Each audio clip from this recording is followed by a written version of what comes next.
Hi, it's Sarah Banta here with Accelerated Health Products, and today I'm talking about the second fat-storing hormone that really screws you up. If you haven't listened to the first one, which is all about insulin, refer back to the videos and check that one out. But the second one is cortisol. Cortisol is the most frustrating out of all of them. It's your stress hormone. It nullifies the 6 fat-burning hormones in your body immediately. Essentially, you could eat nothing or eat a low-carb, high-fat, ketogenic, perfect diet, exercise, do all of the right things, and still gain weight. Why? Because cortisol turns off all of those fat-burning hormones and actually raises blood sugar and insulin even without eating sugar. That's why it's so important to address all of the issues in your life that are stressful. If you end up gaining weight in the belly area, that's a sure sign that you're stressed, and it's due to cortisol. One thing that can cause high levels of cortisol, ironically, is too much exercise. Yes, there's such a thing. When you deplete your body or push it too hard, it needs that cortisol to get through the extra workout. Your body will then start lowering its metabolic rate to compensate for the extra exertion. Our bodies are in the business of survival and not to look good.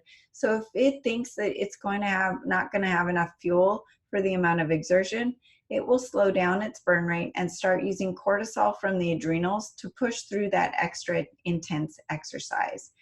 Think about our ancestors. They would run after an animal, kill it, and go back and relax. They were not running 8 miles a day, let alone running marathons or doing high-intensity training for 2 hours. They were sprinting and then resting, sprinting and resting. I'm the first person to be a proponent of exercise, and I've been guilty of over-exercising in my past. I can tell you that I've never got any more results that were better than what I'm doing now and keeping my workouts to less than 1 hour, incorporating walking, weightlifting, yoga, and really listening to my body if it's too tired to do anything. Other factors that cause high levels of cortisol are any mental or physical stress, whether it's work, family life, kids, constantly worrying about things, watching negative TV, the blue light from your cell phone, watching TV late at night right before bed, or being around negative, toxic people, having a traumatic injury, stimulants, drugs, too much coffee, or even eating too much sugar and carbs. So how can you combat stress and cortisol while increasing your happy hormones? Well, here are 9 ways to do that. Number 1, write down your stressors. I recommend if you find yourself stressed out, write down all of the possible reasons you could be stressed, identifying them and trying to work on them one by one. When you write things down like this, you'll feel a bit more in control of what's going on and able to tackle them and feel more at ease and less stressed. Number 2, it's easier said than done, but get quality sleep. This is imperative. Most people have issues with their sleep, and the blue light is a big trigger, which is coming from your cell phone and the TV and all the artificial light we're exposed to throughout the day and night. This is something I'm guilty of myself. Try to limit this as much as possible. Also, try not to eat 2 hours before bedtime. Limit your caffeine intake to before noon during the day. Don't drink alcohol at night if you're having issues with sleep, as it will trigger your liver to wake you up in the middle of the night. So if you're waking up between 3 and 4 in the morning, that is your liver. So it could be alcohol, it could be fatty liver disease, but you can try supplements like Sleep Ease, Accelerated Gold, or Calm Spirit to help you calm your mind and anxiety and help you sleep. Number 3, sun and vitamin D. Vitamin D is actually not a vitamin, but a hormone. It combats depression, stress, and helps improve levels of cortisol and serotonin. If you're not getting 2 hours of sunlight every day, you need a vitamin D supplement with K2. Number 4, exercise. Yes, exercise, but not too much. Just like I said before, you don't want to over-exercise, but you need to move every day. The best type of exercise for stress and cortisol is just walking, being outside in nature as you're getting your vitamin D and moving that body in a non-stressful way. It's nature's best medicine.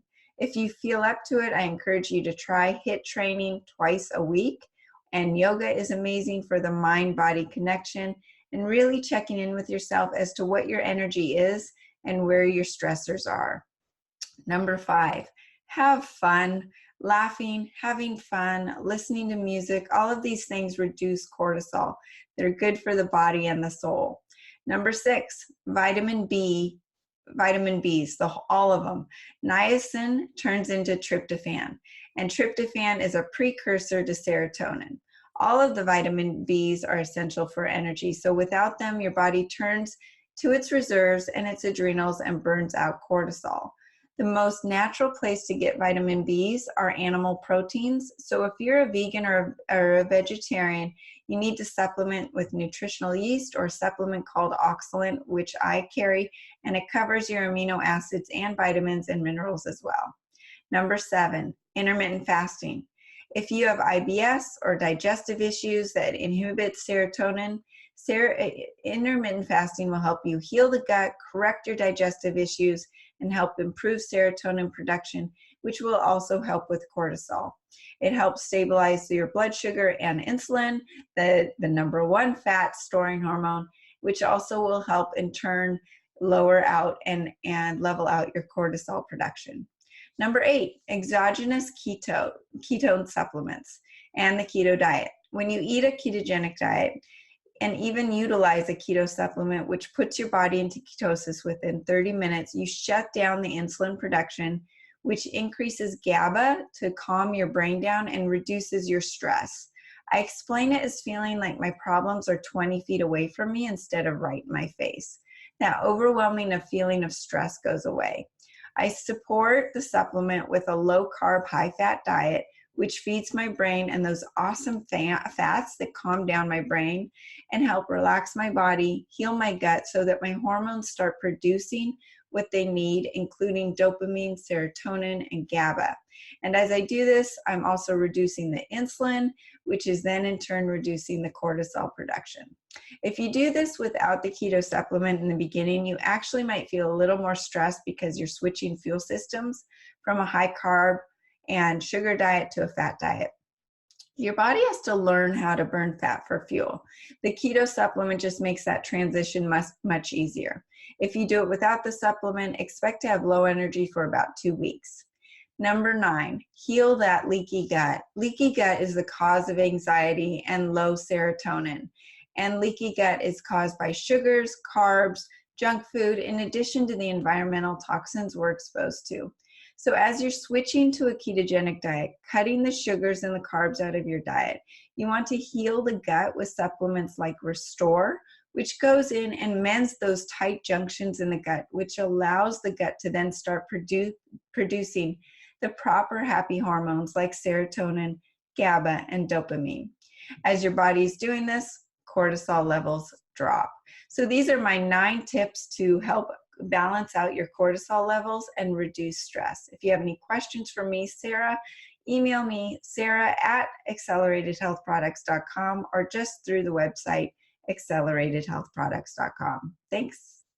Thank you for joining us today. Leave a thumbs up if you've enjoyed this, and please be sure to check the description below for any additional information. Please don't hesitate to leave a comment or ask a question, as I'd love to answer as many of those as I possibly can. If there's a particular topic you'd like to hear more about, please share that in the comments below as well. Thanks again for joining us, and hope to see you again soon.